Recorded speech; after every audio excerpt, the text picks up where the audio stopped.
ബത്തേരിയിൽ മുന്നണികളുടെ ആവേശോജ്വല കലാശക്കൊട്ടോടെ തദ്ദേശ സ്വയംഭരണ തെരഞ്ഞെടുപ്പിന്റെ പരസ്യ പ്രചരണം സമാപിച്ചു. ട്രാഫിക് ജംഗ്ഷൻ കേന്ദ്രീകരിച്ചായിരുന്നു മുന്നണികൾ കലാശക്കൊട്ട് കൊഴുപ്പിച്ചത്. മുന്നണി സ്ഥാനാർത്ഥികളും നൂറുകണക്കിന് പ്രവർത്തകരും ബത്തേരി ടൗണിലേക്ക് ഒഴുകിയെത്തിയിരുന്നു.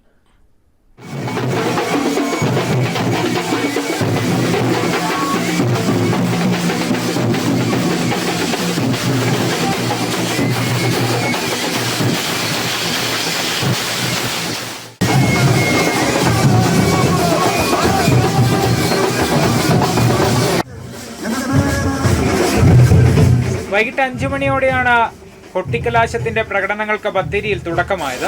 LDF പ്രവർത്തകർ കോട്ടക്കുന്ന് നിന്ന് പ്രകടനമായി സ്വതന്ത്ര മൈതാനി പരിസരത്തേക്കെത്തി.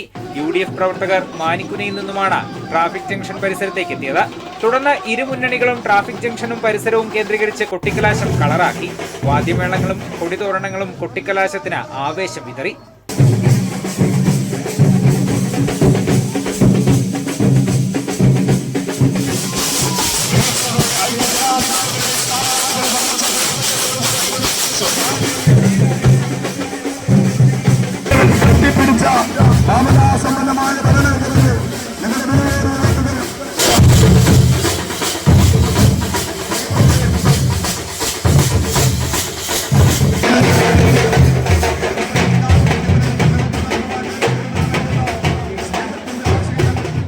അതേസമയം ഇത്തവണ NDAയുടെ കൊട്ടിക്കലാശം ഡിവിഷനുകൾ കേന്ദ്രീകരിച്ചായിരുന്നു.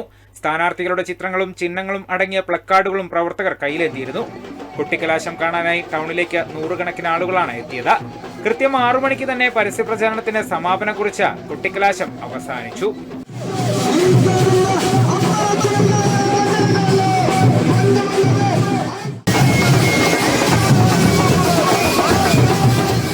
അബു താഹിർ, വയനാട് വിഷൻ, ബത്തേരി.